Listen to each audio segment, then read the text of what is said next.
Magandang araw sa inyong lahat. Ako si Mark Brian Ignacio na galing sa 12 STEM Gasimbing ay magbabahagi ngayon ng isang book review tungkol sa isang libro na isinulat ng ating pambansang bayani na si Dr. Jose Rizal. Ito ay ang libro na nagngangalang No Limit Tangere. Ang No Limit Tangere ay hindi lang isang kwento mula sa nakaraan. Ito ay isang salamin ng ating lipunan noon hanggang ngayon.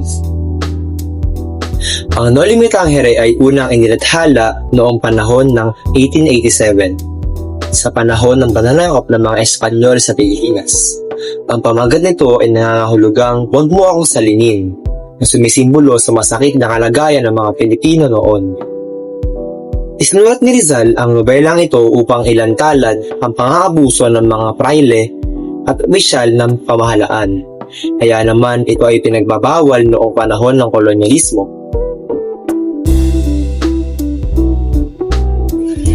Umiikot ang kwento ng No Limit Tangere kay Crisostomo Ibarra, isang binatang Pilipino na nag-aral sa Europa at bumalik sa Pilipinas upang magtayo ng kanyang paaralan para sa bayan. Ngunit hinarap niya ang maraming pagsubok, lalo na mula sa mga tiwalang praile tulad ni Padre Damaso na sumisimbolo sa abuso ng kapangyarihan at magiging mapagkunwari. Kasama rin sa mga lagang tauhan ay sina Maria Clara na kasintahan ni Crisostomo Ibarra, si Elias na sumisimbolo sa revolusyon at paghahangad ng pagbabago. Isa sa mga pangunahing tema ng No Limit Tangere ay ang kawalan ng katarungan sa lipunan. Ipinapakita rito ang pagdurusa ng mga Pilipino dahil sa korupsyon, pang-aapi at maling paggamit ng kapangyarihan. Binibigyan diin ng nobela ang pagmamahal sa bayan at ang kahalagahan ng edukasyon bilang sandata laban sa kamangmangan at sa pang-aabuso.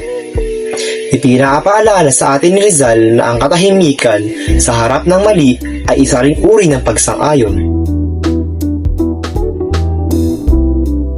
Para sa akin, ang No Limit Tangere ay hindi madaling basahin dahil ito ay napakahaba. Ngunit ito ay napakahalaga para sa atin. Tinutulungan tayong maunawaan ang ating kasaysayan at pahalagahan ang mga sakripisyong ginawa para sa ating kalayaan. Mayahalin tulad mo rin ang mga sitwasyon ngayon sa mga nakalagay dito sa librong No Limit Tangere, katulad na lamang ng korupsyon at pang-aabuso sa kapangyarihan. Maraming salamat sa panonood nyo sa aking book review. Kung nagustuhan ninyo ang video, huwag kalimutang mag-like, share, at mag-subscribe. I-comment ninyo kung anong natutunan nyo mula sa No Limit Tangere. Hanggang sa susunod na video. Thank you!